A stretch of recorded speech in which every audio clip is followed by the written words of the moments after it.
For moral rebranding. We are for moral rebranding. Nigerians are for moral rebranding. Africans are for moral rebranding, and indeed the whole world is for moral rebranding. Produced by Matade Communication Center through Federal Ministry of Information and National Orientation on NYSC Radio and Television.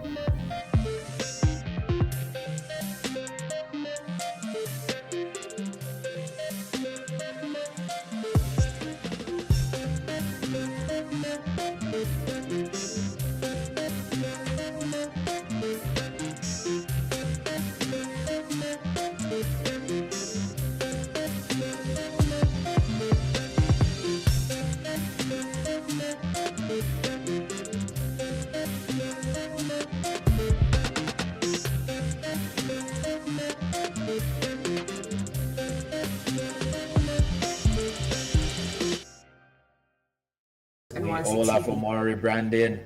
Welcome, happy Friday, and Eid Mubarak to everyone celebrating. Barakat da Salah. It's looking like a really interesting Salah. Trust me, I moved around today around Abuja and everybody's at home. I don't even know anybody that is working or doing anything today. The roads are deserted. Everybody's with their fine clothes. Everybody's trying to get to somewhere. I can really feel the celebration mood around, and it's just really beautiful to see. So once again, Eid Mubarak to everyone celebrating. It's a season of love, sacrifice, and all the messages of peace, unity, oneness.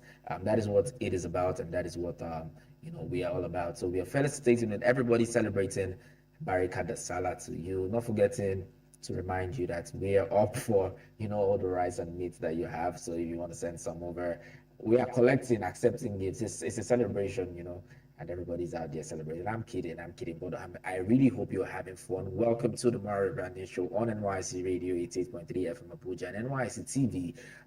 From wherever you're watching me, I want to welcome you to the show. I'm not alone this morning on the show. You know how we do it. This show is where we get to keep your morals up, let you know how patriotic you need to be as a citizen of Nigeria, intimate you in lots of things that are harmful practice or might not just be good practice, and give you solutions on how you can solve them and just be better citizens of Nigeria in general. I'm not alone, like I did say this morning. I'm joined by my resource person, Mr. Matade. Mr. Matade, welcome to the show. Happy Salah. Hope you're enjoying the Salah holidays. Thank you very much, Michael. I was surprised, hitting the road this morning. It was so clear. Unlike the previous times where you get stuck for about 2 hours on the road before you get to here. But today, and it's a good thing also that the Salah fell on a Friday. Yes. That we are having a rebranding day. Yes. It's a good sign that Nigeria will get better. Nigeria will get better. Nigeria is on the road to getting better. Like I did say, the roads were really free. You wouldn't find a lot of people moving around. Trying to play ball. On the road, exactly. You don't have to look. Well, you don't have to look too much before you cross the road. But when you have pedestrian look for it. Yes. If you don't find one, you can also cross the road. But then let's get into the show. Proper, like I did say, it's the Moral Rebranding Show, and we're all about giving you good morals, tips, advice, whatever good thing that you need to incorporate into your life, just highlighting and throwing more light to situations and so in our society, challenges, and giving you some sort of solution to solving them. So today we have a very interesting topic to discuss. It is one that involves. I'll just read out what the topic is. The topic is cultural differences in sexual norms. Cultural differences in sexual norms. So we would be throwing more light to that to get Mr. Matade's perspective on what this issue is about, our society, and how it affects us as individuals.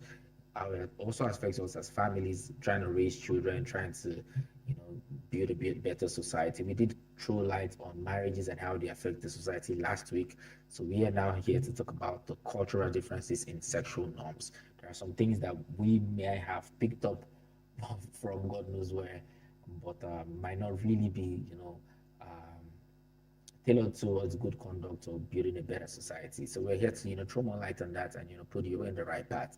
Let's get into it, Mr. Matade. What can you say concerning this topic? Maybe you give a brief overview of what the topic is set to achieve, and let's break it down a little. There are different parts of the topic. There's the cultural differences. There is the sexual norms. That is something that is generally acceptable, and how culture and tradition has influenced it. Thank you, Mr. Michael, once again. Like you rightly pointed out, last week we talked about marriage. We're trying to pick these issues from the basis. Talking about marriage. Marriage is very important to humans, and like I said last week, it's not just mainly for procreation, the companionship, and also if they follow the child comes, okay. But today we are going to talk about the sexual cultural differences in sexual norms. And when I was trying to do my research and get myself prepared for this, I discovered that it's a global issue. It affects Nigeria, it affects other people in other parts of the continent. Yes. So in trying to define this, it is telling me like sexual norms or expectations about appropriate sexual behaviors vary significantly across cultures. Some societies are more restrictive with strong prohibition against premarital sex or other behaviors, while others are more permissive, tolerating or even encouraging a wide range of sexual activities. And then you now break it down to where he tells you about the key differences in sexual norms. We're talking about the differences now in sexual norms. He said that one, he talked about premarital sex. Some cultures, like those in Western Europe, are relatively tolerant of premarital sex, while others, like some non-Western societies, value chastity highly in a potential mate. Then second one is the age-grade sexual activity, which attitude towards the age at which sexual activities is considered appropriately also differ. For example, some societies view sex before a certain age always wrong and almost always wrong, while others are more lenient. And then the third point now is talking about the gender roles. Many cultures have gender-specific norms regarding sexual behaviors with double standards and sometimes existing between men and women. In sex taboo, while other incest taboo is present in every society, the specific relatives considered unacceptable for sexual relations can vary. Then we talk about the frequency. We look at the frequency of sexual activities. Some cultures have high rates of sexual activities, while others may have lower rates, with some even having periods of abstinence after childbirth.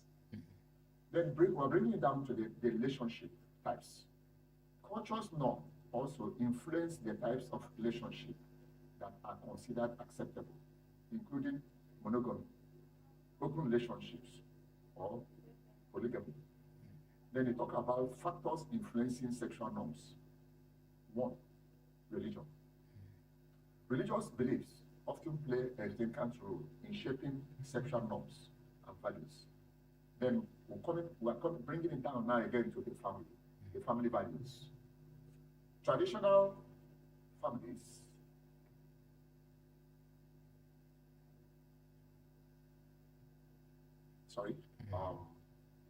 Let me come in a bit and just throw more light so that we can put the conversation into perspective.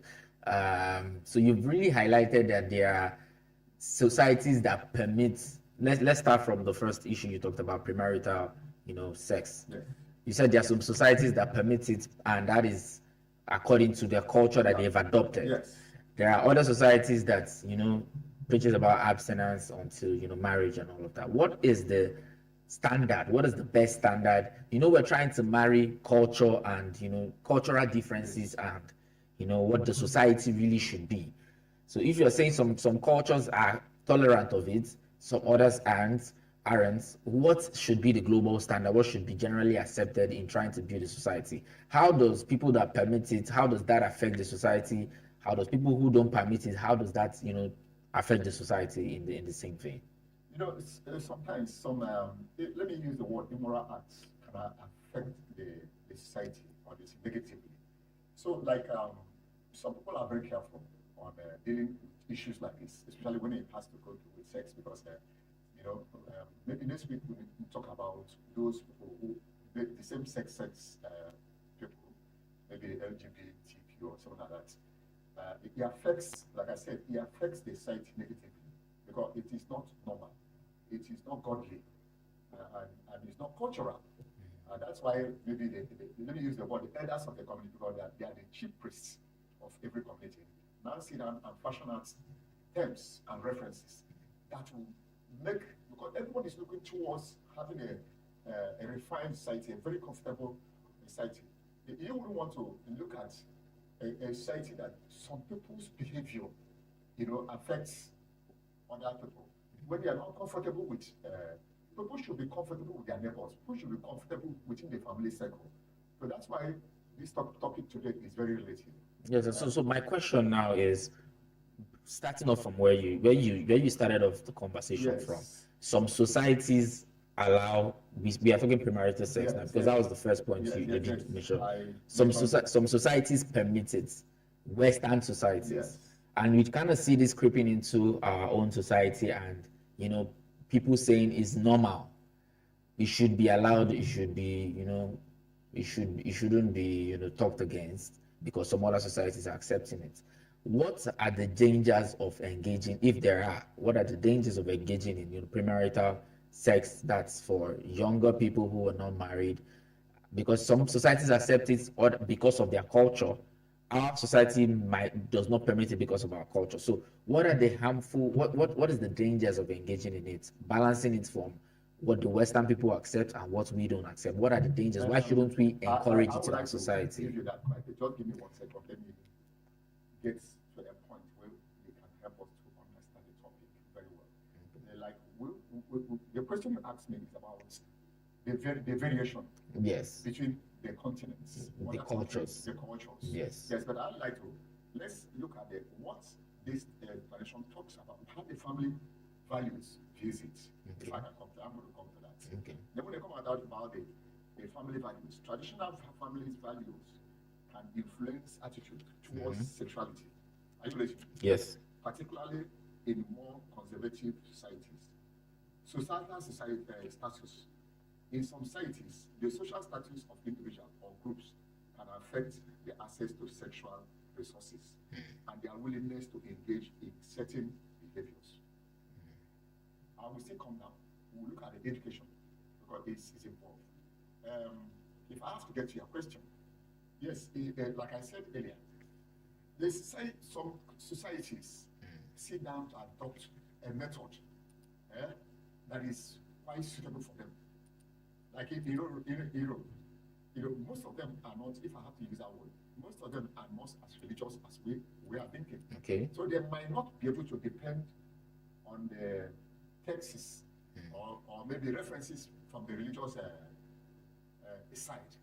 They might want to look at their culture, adopt a culture that is quite suitable for them, because it's not everybody that believes in looks at religion as using it as a standard. I know that if you get to China and some Asian countries, they are not too religious, if I may say. So they tend to adopt a method. Like if I have to divert a little bit, when it comes to this, like what we discussed last week about death sentence. Yes. China still believes in death sentence, while other countries of the world are looking at it as something that is it's not human. It doesn't have a human face. So something boils down to this. Because naturally, even if countries that say they don't have reference or respect for sex, because the whole thing boils down to sex, respect for sex, and the differences. You should look at nature, you should look at what God created. what's the method you're applying? Is it good? Is it for yourself, personal satisfaction? Or is it for the interest of the community? Okay. That's what we're looking at now. Like you rightly read, I will still come back to the education part of it. Okay. If you come to this part of Africa, which me and you live, we look at it, I will still come down to Nigeria. Okay. But I have prepared something for the way Nigerians view, they seek to proclaim Skyzone's view this. Is these things we are adopting, is it good for us? Is it going to make our community grow?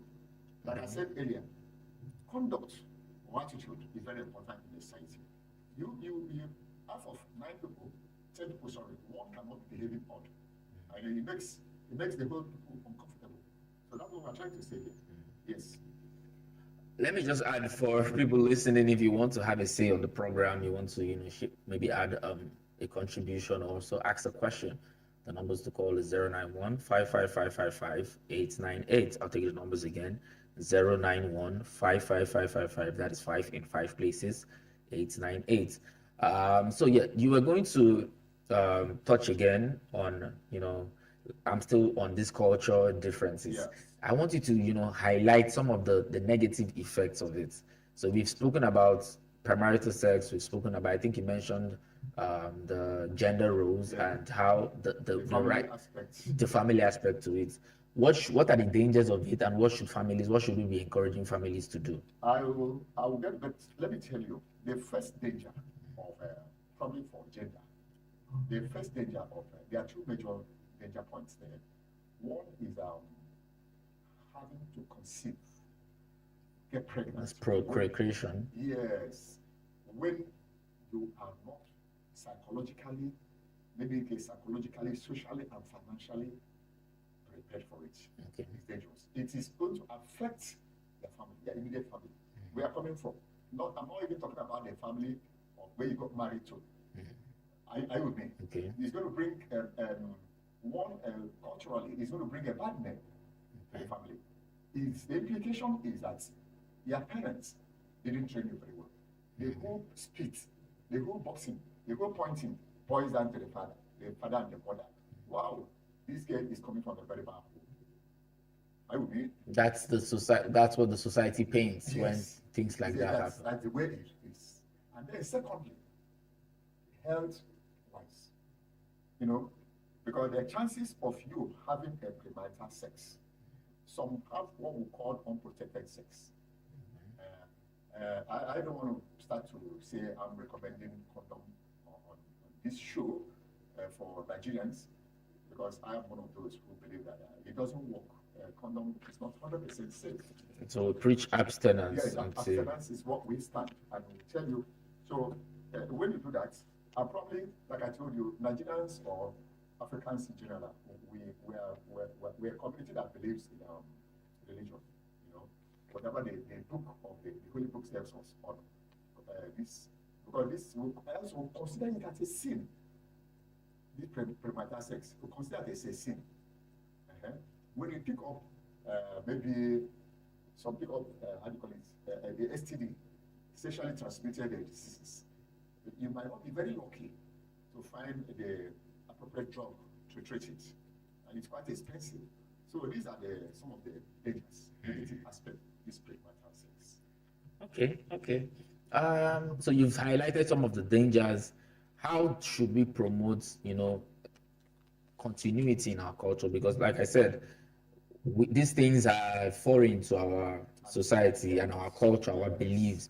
We picked it up from somewhere, movies. We picked it up from maybe even, some of us who have been out of the country and back.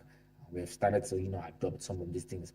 How do we move forward from here? What should be the solutions? How should families start to? What do families need to do in terms of checking, some of these things that you've highlighted: premarital sex, gender roles, and all of it? Let me also give you an insight of what actually needs to. Okay. That is, we look at education. Okay. Higher levels of education and exposure to diverse culture can sometimes lead to more liberal attitudes. Do you understand? You understand the word liberal attitude. You feel your freedom. But you know that naturally freedom has a limit. where your own rights or freedom stops and that person's own starts there. And then he tells you that sometimes lead to more liberal attitude towards sexuality. Example for cultural variations. Scandinavian countries often have more permissive attitude towards premarital sex. Okay.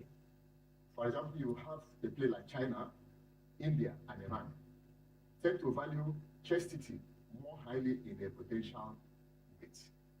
Have you seen that? Yes. Yes, China. We just talked about their attitude towards their sentence. Yes. And then their own now is differs when it comes to premarital sex. They believe in, chastity. And then when you come to literature of India, believe that girls will not develop to sexual maturity without sexual relationships. Which is not 100% true. It's not 100% true. You see the variation now. Yes. The negative variation. That is, the thinking of certain people. And then he's talking about the Western societies. Western society generally more open about discussion sexuality and have it more pragmatic approach to it. Sometimes it's just like we have created this platform and we have to discuss certain things. People tend to behave positively when there's a conversation on issues. Are you with me? Because if you are not informed of certain things, you will tend to fall prey of the trap. Because when they are doing it, you know that once you commit a crime, you know what happens next? Their freedom is restricted. Yes. So that's why it's good. He's telling here that families, Western societies, generally more open about discussion, sexuality, and have more pragmatic approach to it. Place it on the table. And that's where the families also play a very vital role. From the table, they will now go to the desk of the the religious bodies. It is the role of the clergy, both religion, even the pagan, because pagan also fall within the, we're talking about nature and culture, which is also I even feel that the pagans are more custodians of the culture when it comes to issues like this. Because in Nigeria, before you can get to the court or church for a marriage, the traditional marriage is first. Yes. It's performed. Even the churches won't even give consent to your marriage if they have not done the traditional marriage. Let's quickly get to something, Mike, very interesting, something that will interest you. We are coming down to, we have left the shores of Europe. We're back in Nigeria. Yes, yeah. Let's look at them. He said in some part of Nigeria, sexual norms are influenced by a mix of cultural, religious, and traditional beliefs. Are you with me? And then, while there are varying perspectives on premarital sex and other sexual behavior, some common traits include key points about sexual norms in Nigeria, premarital sex. In some region, I want you to take notice, and I want our audience to take note of this. In some region, premarital sex is viewed as a transgression, while in others, it's more acceptable or even normalized. Then early sexual initiation. Studies indicate that many adolescents are sexually active at a young age, with some initiating sex before 15 years. For 15 years. 15 years.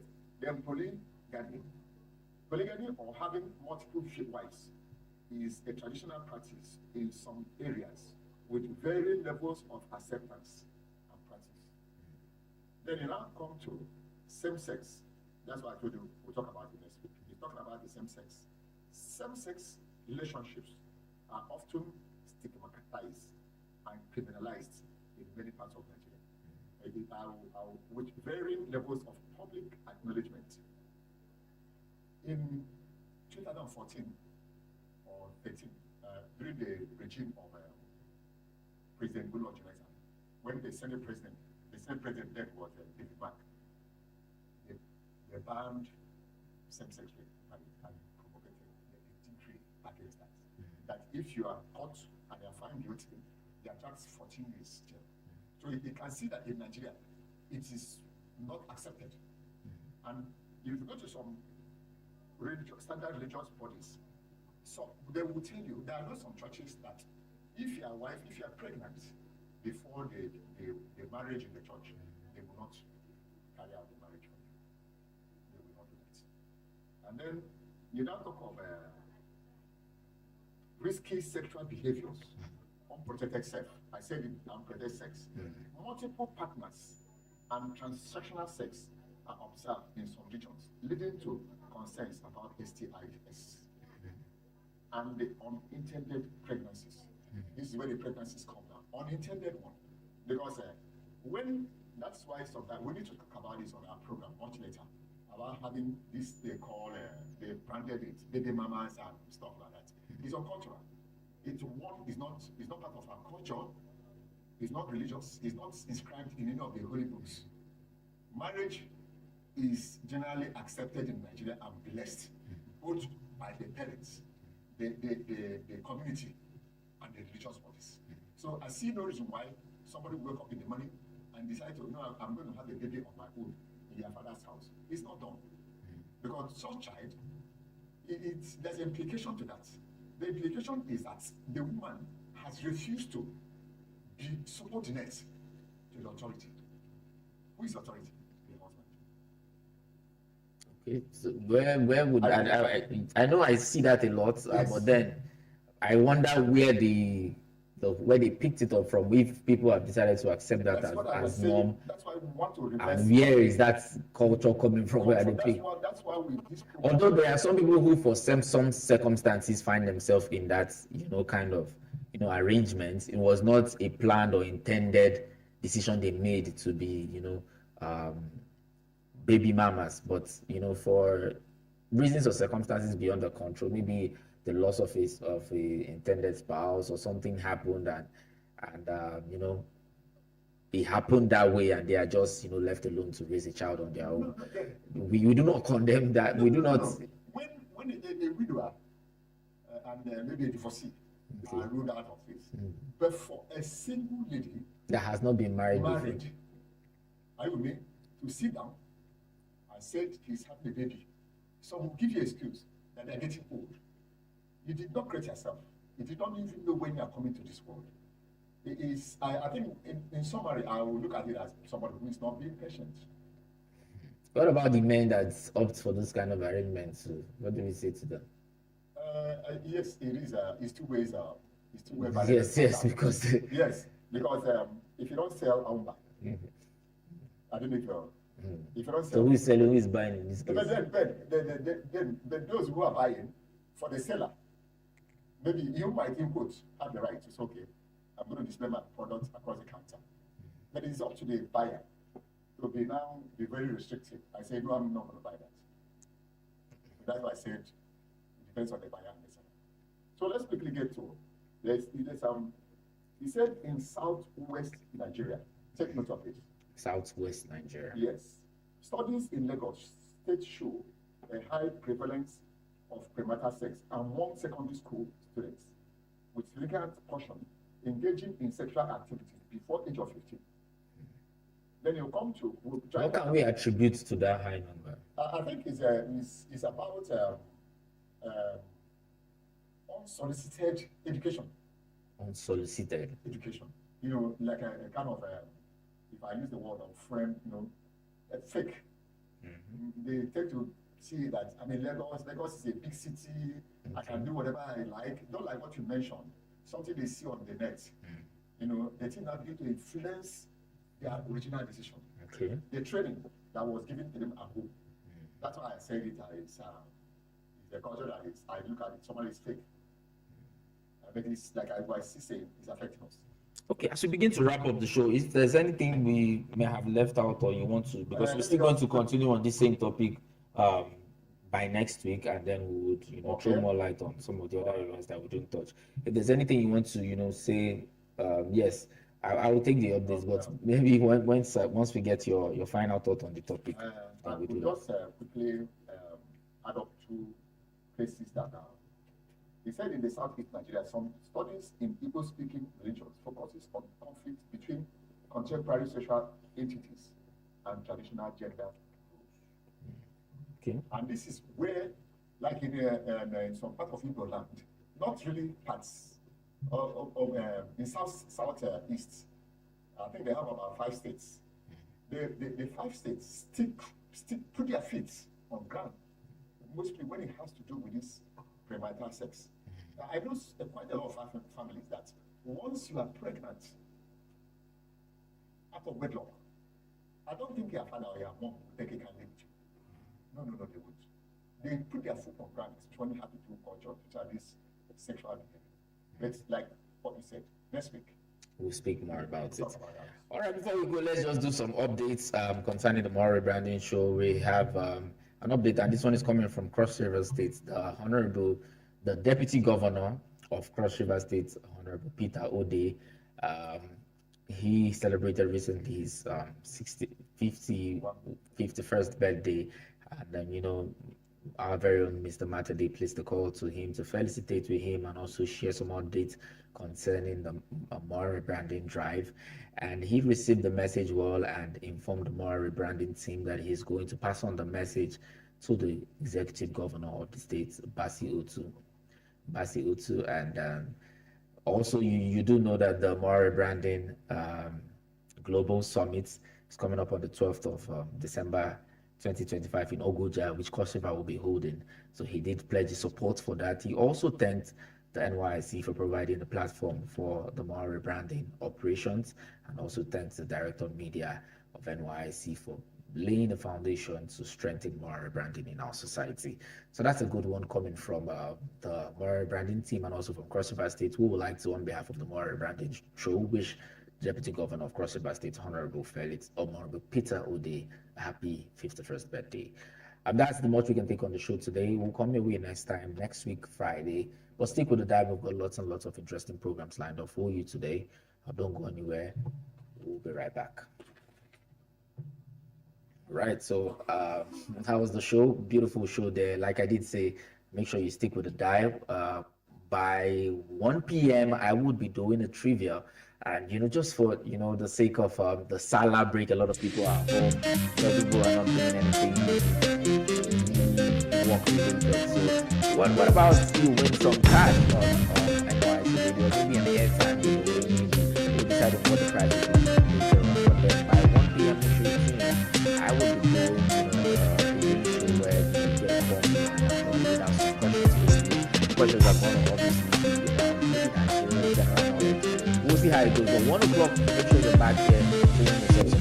I am for Moral Rebranding. We are for Moral Rebranding. Nigerians are for Moral Rebranding. Africans are for Moral Rebranding. And indeed, the whole world is for Moral Rebranding. Nation first. Produced by Matade Mama, why you change this radio station? Mama, now I will change them. I just started NYSC Radio 88.3 FM. They get better programs. They get love art, they get sports, they get entertainment. Even for your birthday, say, Mama, they go call you. They go call me? Yes, so I'm going to hear my voice on air. yes, so I don't know. Don't forget, now NYSC Radio 88.3 FM. You and your family will listen to now. Hey yo, what's up, Abuja? This is the NYSC Radio 88.3 FM, coming to you live from the capital city of Abuja. This is the nation first.